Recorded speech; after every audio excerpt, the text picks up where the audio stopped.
Kartą Jėzus vienoje vietoje meldėsi. Jam baigus maldą vienas mokinys paprašė: Viešpatie, išmokyk mus melstis, kaip ir Jonas išmokė savuosius mokinius. Jėzus tarė jiems: kai melsite, sakykite: Tėve, teesie šventas tavo vardas, teateinie tavo karalystė, kasdienės mūsų duonos duok mums kasdien ir atleisk mums mūsų kaltes, nes ir mes atleidžiame kiekvienam, kuris mums kaltas, ir neleisk mūsų gundyti. Jėzus dar kalbėjo jiems: kas nors iš jūsų turės draugą ir nuėjęs pas jį vidurnaktį sakys: bičiuli, paskolink man 3 kepaliukus duonos, nes draugas iš kelionės pas mane atvyko ir aš neturiu, ko jam padėti ant stalo. O anas iš vidaus atsilieps: nekvaršyk manęs, durys jau uždarytos, o aš su vaikais lovoje, negaliu keltis ir tau duoti. Aš jums sakau, jeigu nesikels ir neduos jam duonos dėl bičiulystės, tai dėl jo įkyrumo atsikels ir duos, kiek tik tai jam reikia. Tad ir aš jums sakau, prašykite ir jums bus duota, ieškokite ir rasite, belskite ir bus jums atidaryta. Kiekvienas, kas prašo, gauna, kas ieško, randa ir beldžiančiam atidaroma. Kur jūs matėte tokį tėvą, kad duonos prašančiam vaikui duotų akmenį, ar prašančiam žuvies atkištų gyvatę, arba prašančiam kiaušinio duotų skorpioną? Jei tad jūs, būdami nelabi, mokate savo vaikams duoti gerų daiktų, juo labiau jūsų tėvas iš dangaus suteiks šventąją dvasią tiems, kurie jį prašo. Mums labai aišku, kad Jėzaus mokiniai, kaip ir pats Jėzus, gyveno nedraugiškais laikais. Ir kai Lukas rašė, sudėjo šią evangeliją ir apaštalų darbus, jis darė tais laikais, kai žmonės buvo persekiojami.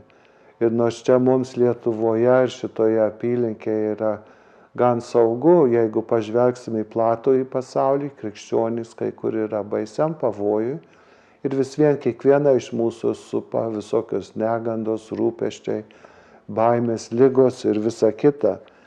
Ir kitokios pažiūros, kurios yra aiškiai priešingos Jėzaus mokymui arba, sakytume, krikščionybei.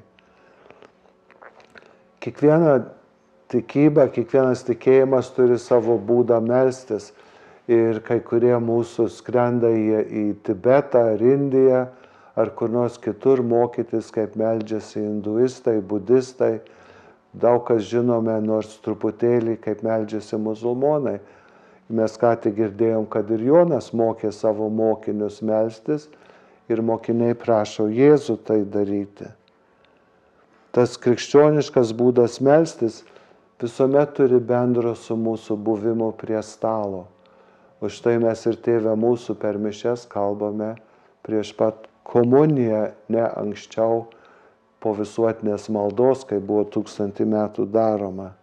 Ta vienybė prie stalo mus traukia dalytis gyvybės duona. Ši malda ir kalba apie pavojus, pagundą.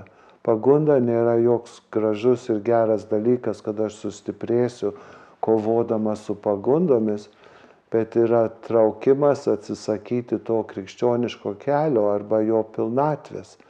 Tik paviršutiniškai sekti, o gyventi pagal kitas vertybės darbe, namuose, kur mes bebūtume.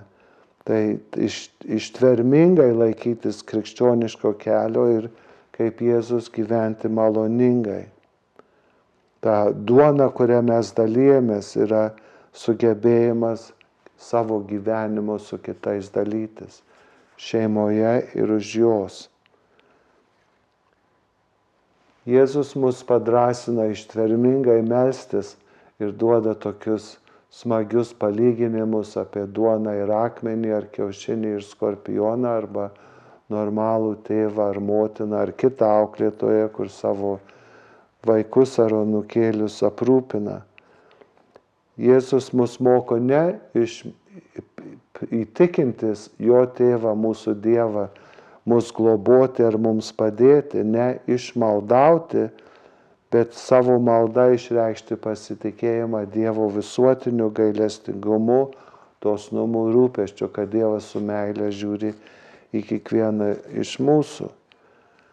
Mes už tai Tėve mūsų kalbam ne tik per mišias, bet kiekvieną sykį, kai susirenkam, ar tai būtų santuokos šventė, ar laidotuvės, ar krikštas, ar bet kokia kita proga.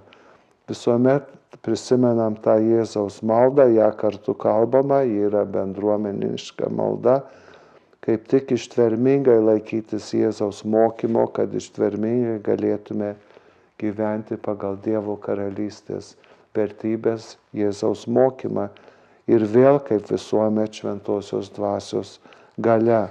Šventosios dvasios dovana yra tas džiaugsmas, stiprybė, tas sugebėjimas liudyti, dosniai gyventi, net ir pavojingose ar nepalankiose sąlygose.